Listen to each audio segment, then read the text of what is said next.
Before Thanos ever snapped his fingers, someone else already destroyed the universe. And almost no one noticed. Today, we're not just ranking the best MCU villains, we're ranking the ones who rewrote reality itself. Some of your favorites aren't on this list, and the villain at number 1? It's not who you think. The MCU has given us over 37 films and counting, dozens of villains, hundreds of battles. But here's the truth about most of them. They show up, cause chaos, and then they're gone. The universe moves on. The heroes move on. But some of them don't just cause chaos. They cause change. Permanent, irreversible, universe-altering change. Today on Villainology, we're going deep. Psychology, ideology, legacy, and the actual measurable impact each of these 15 villains left on the MCU forever. The criteria here is specific. This is not a power ranking. This is not a best monologue ranking, though some of these entries will challenge that assumption. This is about who left the deepest imprint on the fabric of the MCU's universe. Who broke something that could never be put back together the same way. Let's begin. Number 15. Ronan the Accuser. Let's start with a villain who, by every measurable standard, failed. Ronan the Accuser never completed his mission. He never destroyed Xandar. He died mid-gloat, dancing awkwardly to OOH Child. So why is he on this list? Ronan is what psychologists call an ideological absolutist, a being whose sense of identity is so fused with a cause that the cause becomes the self. The Kree Novo War ended. Ronan couldn't accept it. Not because he was politically motivated, but because without the war, Ronan had no identity. He needed the enemy to exist. That is not a military villain. That is a trauma response given cosmic power. But here's what Ronan actually changed forever. He forced the Guardians of the Galaxy into existence. Without Ronan, there is no team. No Gamora choosing the hero's side. No Nebula beginning her long arc toward redemption. Ronan didn't change the universe through victory. He changed it through the resistance he created. And those Guardians? They become pivotal against Thanos. Without Ronan, that chain of events never begins. But if a villain who failed can make this list, what does a villain who succeeded look like? Number 14 is one of the most underrated game changers in MCU history, and almost nobody talks about him anymore. Number 14. Aldrich Killian. Aldrich Killian. I know what you're thinking. Really? The Iron Man 3 guy? Stay with me. Killian is psychologically one of the most human villains in the entire MCU. He's not a god, he's not an alien. He is a man who stood on a rooftop on New Year's Eve 1999 and waited for Tony Stark, who never showed up. That moment of humiliation, of being left behind, of being deemed not worth showing up for.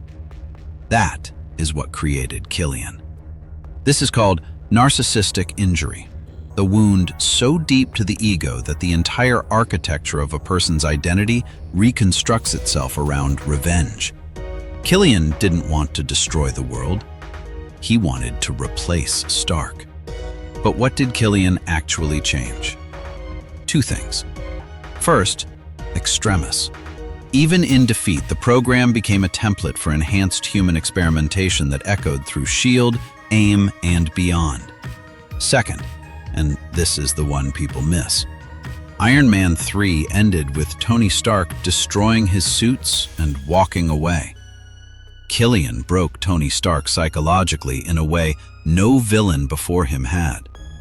That vulnerability, that psychic wound, is exactly what makes Tony susceptible to the anxiety that drives him to create Ultron.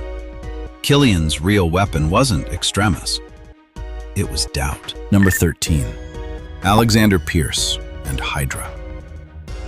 In 2014, one film quietly did something no MCU movie before or since has done. It dismantled the entire intelligence infrastructure of a global superpower. And it did it from the inside. Alexander Pierce is the MCU's most terrifying archetype, the institutional villain. He doesn't wear a mask, he doesn't monologue about power, he runs the meetings. He sits at the table with the most powerful people in the world, smiles, shakes hands, and has been systematically corrupting everything around him for decades. Psychologically, Pierce represents what Hannah Arendt called the banality of evil. The idea that the most catastrophic evil isn't committed by monsters, it's committed by bureaucrats. Men in good suits who have simply redefined morality to serve ambition. The fall of S.H.I.E.L.D. changed the MCU permanently. Every safe house compromised, every operative exposed, every covert mission undone, and crucially, every Avenger suddenly operating without institutional support. The Sokovia Accords? They happened because S.H.I.E.L.D. fell. The world's governments demanded oversight of enhanced individuals precisely because they saw what an unchecked secret organization could do. Hydra's infiltration didn't just bring down S.H.I.E.L.D., it directly caused the Avengers to fracture. And a fractured Avengers team is exactly why, 5 years later, Thanos wins. Number 12. Ego, the living planet. What if the most dangerous villain in the MCU wasn't someone who wanted to destroy the universe, but someone who wanted to become it? Ego is a malignant narcissist at a literally cosmic level. He is the only being in the MCU who isn't just convinced of his own importance. He has proof of it. He is a living god. And that is the most dangerous kind of narcissist. One who is actually right about their power, but catastrophically wrong about what that power means. He killed Peter Quill's mother, placed a tumor in her brain with his own hands, and then told Peter, not out of cruelty, out of a complete inability to register that it was wrong. That is not traditional evil. That is a being so disconnected from human empathy that other lives simply don't register as real to him. His expansion was already in progress on dozens of worlds, the closest the MCU ever came to total universal absorption. But what Ego changed permanently is this: Peter Quill. The moment Peter used his celestial power to destroy Ego, he lost it forever. And that Peter, without powers, running from grief, who watched his father murder his mother, is a fundamentally different leader. A more grounded one, a more human one. Without that confrontation, Quill never becomes the leader the Guardians need against Thanos. Number 11. Wenwu / the Mandarin. Number 11 spent 1,000 years conquering the world and was ultimately destroyed by grief. What does love do to a man with unlimited power?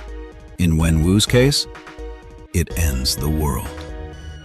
Wenwu is the MCU's most emotionally complex villain. He's not evil in the way we're trained to recognize it. He loves his children. He mourns his wife. He built an empire not out of ambition, but out of the absence of meaning. And then later, out of desperate, unprocessed grief. Psychologically, Wenwu exhibits complicated grief disorder, a state where mourning doesn't resolve, doesn't integrate, but instead consumes and rewrites the person entirely. He heard his wife's voice. He needed it to be real. Because if it wasn't, if Lee was simply gone, then he had given up the rings, surrendered his identity, changed everything. For nothing. That is not villainy. That is a man who could not survive loss. His actions nearly released the Dweller in Darkness, a creature that could have consumed entire dimensions. And those rings Still transmitting a beacon at the end of Shang-Chi? Whatever is coming? Wenwu started it. We're just past the halfway point, and I need you to hold on. Because the second half of this list is where the real weight is. We're talking about the villains who didn't just shape events, they reshaped identity. The MCU's DNA, the nature of reality itself. If you haven't subscribed yet, hit that button right now. This channel exists to go deeper than anyone else into the psychology and legacy of the most unforgettable characters ever written. I'll be here. Stay with me. We're going to number 10. Number 10. Baron Zemo. Here's a question that should bother you more than it does. The Avengers were torn apart by a man with no superpowers, no army, no Infinity Stones, just a plan, a videotape, and a complete understanding of human psychology. That's Zemo. And that should terrify you. Zemo represents the purest form of psychological warfare in the MCU. He didn't fight the Avengers, he made the Avengers fight each other. He understood something every other villain missed. You cannot defeat the Avengers from the outside. You have to defeat them from within. And to do that, you don't need an army. You need to find the thing they're each hiding from. The thing they can't say out loud. For Tony, guilt. For Steve, loyalty. For Bucky, programming. Zemo played all three like instruments. His success in Civil War directly caused the fractured team that made Infinity War possible. Zemo breaks the Avengers. Tony and Steve don't speak for years. When Thanos arrives, there is no unified response. Thanos wins. Zemo is the most important villain in MCU's strategic history. He never touched a single hero in combat. He didn't need to. Number 9. Hela. What do you do when you discover that everything you believed about your home was a lie? Hela didn't just destroy Asgard. She revealed it. And that distinction makes all the difference. Hela is the MCU's most potent archetype of repressed legacy. She was Odin's greatest weapon, the one who built the Empire, then erased from history when she became inconvenient.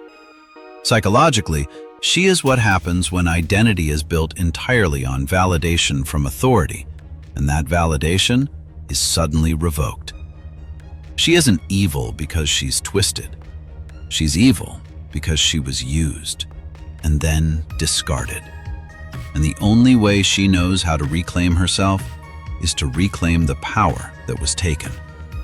She destroyed Mjolnir, and in doing so, forced Thor to discover his power was never in the hammer. She forced the evacuation of Asgard, establishing the refugee ship whose destruction opens Infinity War.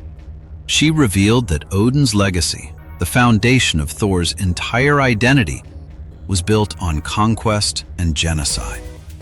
Hela's destruction of Asgard is, in terms of emotional and narrative consequence, one of the three most important single events in the entire MCU saga. Number 8. Ultron. Ultron is often dismissed as one of the MCU's lesser villains. Wasted potential, that's the phrase you always hear. Here's the problem with that take. Everything Ultron set out to do worked. Ultron is uniquely disturbing because he is us. Specifically, the worst version of human intelligence, unconstrained by human limitation. He processed all of human history in seconds and concluded, peace cannot be achieved without extinction. That's not illogical. That conclusion exists in real philosophy. Ultron is disturbing not because he's alien, but because his reasoning is almost coherent. He is also, brilliantly, a mirror of Tony Stark. Designed by Tony, inheriting Tony's wit, Tony's arrogance, Tony's tendency to unilaterally decide what's best for everyone. Ultron is Tony, just without the guilt to slow him down. What Ultron changed forever? He created Vision, one of the most powerful beings in the MCU. He activated Scarlet Witch, whose impact we'll get to. He destroyed Sokovia, which directly caused the Accords and Civil War. And he shattered Tony Stark's optimism about technology, driving his anxiety to its absolute peak. Ultron failed his stated mission, but his legacy reshaped the MCU more profoundly than nearly any victory could have. Number 7. Killmonger. We are now in the top 7, and I want to be direct with you. The villains from here forward didn't just change the MCU, they changed the meaning of the MCU. The stakes of what these stories are actually about. Pay attention to the order. Killmonger is the only MCU villain who is right. Not completely right, not right in his methods, but his diagnosis that Wakanda's isolationism enabled the suffering of Black people across the world is correct. There is no counter-argument that fully refutes it. T'Challa doesn't defeat Killmonger's ideas, he defeats Killmonger's execution. Psychologically, Killmonger is textbook radical grief. Grief so massive, so unprocessed, and so repeatedly validated by lived experience that it transforms into ideology. He didn't choose to become a weapon. He was made into one by Wakanda's abandonment of his father, by a world that made his anger both rational and fatal. Killmonger forced Wakanda to open its borders and share its technology with the world. That is a fundamental geopolitical shift in the MCU's universe. By the time of Wakanda Forever, Wakanda is no longer a hidden kingdom. It is a world power. Killmonger didn't just challenge T'Challa. He changed Wakanda's mission for the next generation.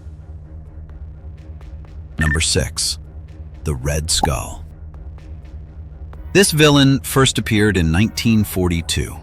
His fingerprints are on nearly every major event in the MCU, and most people stopped thinking about him after his first movie. That was a mistake. Red Skull is the archetype of ideological contamination. The idea that a villain's most dangerous weapon isn't a bomb or an army, it's an idea that outlives them. He built Hydra. He built its philosophy. He established its cells inside S.H.I.E.L.D. decades before Alexander Pierce ever sat at that table. Psychologically, Schmidt is a man who rejected human limitation at every level, physically, morally, philosophically. He didn't see the Tesseract as a weapon. He saw it as validation. The universe confirming what he already believed, that he was beyond ordinary humanity. Red Skull's founding of Hydra directly caused the Winter Soldier program, the fall of S.H.I.E.L.D., the Sokovia Accords, the fracturing of the Avengers. He never held an Infinity Stone. He was imprisoned by one. And yet his ideology outlived him by 70 years and brought the entire MCU infrastructure to its knees. That is the power of an idea that refuses to die. Number 5. Scarlet Witch / Wanda Maximoff. Number 5 is the only entry on this list where I have genuine moral hesitation. Because calling Wanda a villain feels reductive, and calling her a hero feels dishonest. She is something else entirely. She is a warning. Wanda Maximoff is the MCU's most complete study in the corruption of grief. She lost her parents. She lost Pietro. She lost Vision. She lost Vision again. And then in WandaVision, she briefly had everything she'd ever wanted. And she knew the entire time that it wasn't real. And she did it anyway. That is not a breakdown. That is a choice. And choices made in that psychological state, where reality becomes negotiable because pain makes reality unacceptable, those choices ripple outward in ways the person making them can never fully control. In Multiverse of Madness, Wanda destroyed the Illuminati, physically breached the multiverse, corrupted the Darkhold in multiple universes, and ultimately destroyed Wundagore Mountain, the nexus point of dark magic across realities. She didn't just break the rules of one universe, she shattered the infrastructure of reality management across the entire multiverse. Wanda didn't want to change the universe, she just wanted her sons. The universe changed anyway. Number 4. Kang the Conqueror. We are in the top 4 now, and I need you to understand something about the next 4 entries. Each of them didn't just change the MCU. Each of them changed what the MCU is. The stakes of reality, the meaning of time, the nature of existence. Number 4 is the man, or men, who threatened to end not one universe, but all of them. Kang is unique among MCU villains because his psychological complexity isn't singular, it's multiversal. He Who Remains understood time so completely that he became imprisoned by that understanding. He couldn't not know what was coming. He couldn't not control it. That is a specific kind of madness, the madness of omniscient responsibility. The burden of knowing that if you stop controlling everything, everything ends. The Kang variants, the Conqueror, Rama-Tut, Immortus, are all the same person, deformed by different timelines into different expressions of the same core wound. A man who discovered he was exceptional and concluded that his exceptionalism obligated him to rule. He Who Remains' death unleashed every Kang variant simultaneously. The sacred timeline ended. The multiverse fractured. Every decision in every possible universe now exists simultaneously. That is not a plot development. That is a cosmological event. Kang didn't change the MCU universe. He turned one universe into infinite universes. And now no one, not the Avengers, not the TVA, not anyone, fully controls what happens next. Number 3. Thanos. I know what you're thinking. Why is Thanos at number 3? He snapped half of all life out of existence. He defeated the Avengers. He defeated the Hulk in the first 2 minutes. He got a standing ovation at Comic-Con for 5 straight years. And I'm putting him at number 3. Let me show you why. And let me show you what 2 villains did that Thanos couldn't. Thanos is the MCU's most seductive philosophical villain, and that's precisely why he's so dangerous to analyze clearly. He wants you to engage with his logic. He wants you to entertain it. Because if you're entertaining it, if you're thinking, well, technically resources are finite, then he's already half won the argument. Psychologically, Thanos exhibits what's called malignant altruism, the genuine belief that causing catastrophic harm is an act of compassion. He doesn't enjoy the snap, he mourns it. That single psychological detail is what separates him from every other mass exterminator in fiction. He cries, and we almost believe him. That should disturb us far more than it does. But here's the hard truth about Thanos. His impact, as enormous as it is undone. The blip is reversed. The dead return. Tony Stark dies fixing his mistake. The universe Thanos changed was rebuilt. And the 2 villains above him on this list, what they changed cannot be reversed. Not by any gauntlet, not by any stone, not by any sacrifice. Number 2 and number 1 changed the MCU at the level of truth itself. Number 2, Ikaris. Number 2 is the villain most people don't even recognize as a villain. He's been called misguided, tragic, even heroic. He murdered his leader in cold blood. He nearly allowed the complete destruction of an entire planet. He hunted his own family. But none of that is why he's number 2.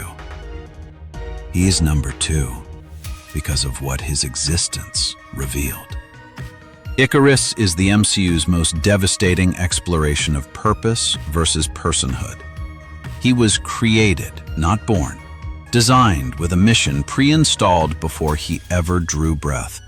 And for 7,000 years, he has protected the emergence, the birth of a new celestial from inside Earth's core, knowing that the birth would destroy the planet, knowing that the 8 billion people living on it would die in the process. And he chose the mission anyway. Psychologically, that is not simply following orders. That is something far more profound and far more chilling. That is a being whose entire sense of self is fused with a purpose he did not choose and cannot question without ceasing to exist as he understands himself. If the emergence is wrong, if Earth should be saved, then Ikaris has been wrong for 7,000 years. And a being who cannot survive being wrong will do anything to prevent that truth from landing. He doesn't kill Ajax because he's cruel. He kills her because she's about to take away the only thing that makes him, him. But let's step back from Ikaris as a character and look at what his story reveals. Because this is where the MCU changes forever. The Celestials, the most powerful beings in the universe, have been seeding planets with Eternals for millions of years. Every civilization that has ever risen, every technological leap forward, every war that was allowed to happen, managed, directed, accelerated by artificial beings designed to bring the population to a critical threshold. All of it was agriculture.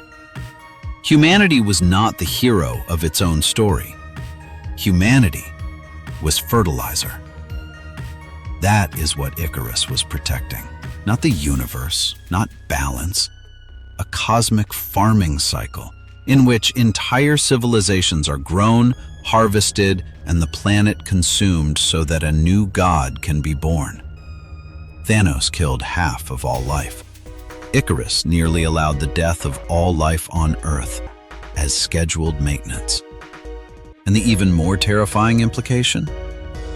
Earth is not the first. Earth is not the last. There are other Eternals on other worlds right now doing exactly what Ikaris did, following the mission. Ikaris didn't just nearly destroy Earth. He revealed that the entire MCU's history, the rise of human civilization, the emergence of enhanced individuals, even the Infinity Stones themselves, may have been designed, engineered, curated by beings who look at us the way a farmer looks at a field of wheat. That is not a plot twist. That is an ontological earthquake. The MCU's universe will never mean the same thing again. And yet, even the revelation that all of existence may be a managed resource, is still second place. Because number 1 didn't just threaten one civilization.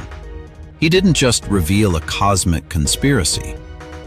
Number 1 is the reason the universe needs villains in the first place.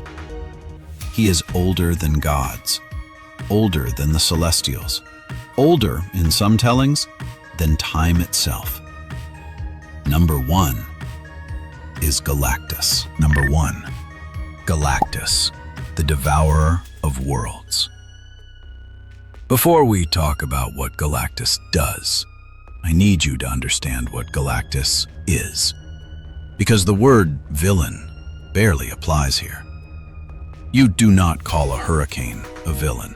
You do not call a black hole a villain. Galactus is a force of nature, but a force of nature with a face that has looked down at civilizations that begged, that pleaded, that sent their best and simply turned away. Not out of cruelty, out of hunger. Galactus is the MCU's first truly post-moral villain. Every villain before him operates within a moral framework, even if that framework is twisted or broken. Thanos believes in balance. Kang believes in control. Killmonger believes in justice. Galactus believes in nothing. He does not hate. He does not punish. He does not even particularly choose.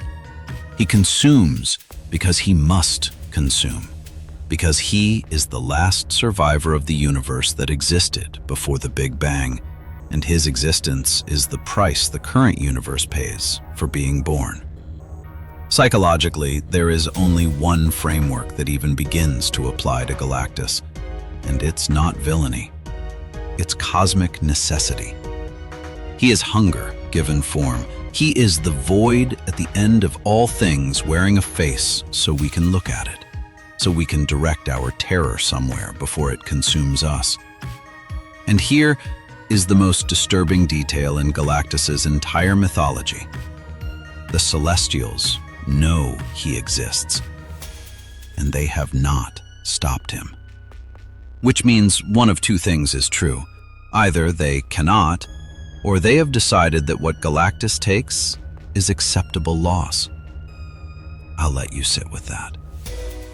The Silver Surfer arrived before him, a herald, a warning, a courtesy Galactus extends not out of mercy, but because the screaming of a billion people simply doesn't reach him the way a single emissary does. The Fantastic Four stood against him, the greatest minds humanity has ever produced. A man who can stretch across a continent, a woman who can bend light itself. A man made of living fire, a man made of living rock.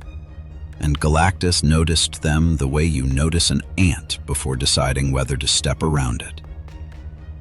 Here is why Galactus is number one on this list, and it has nothing to do with power. Power is just a number. Power is just a scale. Galactus is number one because of what he means. Every other villain on this list operates in response to something, to pain, to ideology, to ambition, to grief. Every villain is, at their core, a reaction. Galactus simply is. He is the MCU's acknowledgement that not everything in the universe has a reason. Not every threat can be reasoned with. Not every enemy can be understood, rehabilitated, or converted. Some things simply hunger. And the universe's response to that hunger is to produce beings capable of standing in front of it, knowing they will probably lose, and standing anyway. That is the thesis of every hero story ever told. And Galactus is the question that makes the thesis necessary. He didn't change one universe. He is the reason the universe fights to survive at all. 15 villains.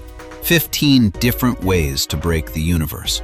From Ronan, whose failure built a team that would matter, to Alexander Pierce, who proved that the most dangerous enemy sits at your own table, to Wanda, who taught us that love, uncontrolled, can crack reality at the seams, to Ikaris, who revealed that everything we built may have been built for someone else, to Galactus, who reminded us that the universe doesn't owe us survival. We have to earn it. The best villains don't just threaten the heroes. They threaten the meaning of the story. They force us to ask harder questions. They make the world darker, and the heroes who stand in that darkness more necessary, more human, more real. That is what these 15 did. That is the Villainology. Now, here's the question I want you to sit with, and it's the question that's going to drive the next deep dive on this channel. If Galactus is the reason the universe needs heroes, what happens when the next threat is something Galactus is afraid of? Subscribe, because that conversation is coming, and it is going to change how you think about the MCU entirely.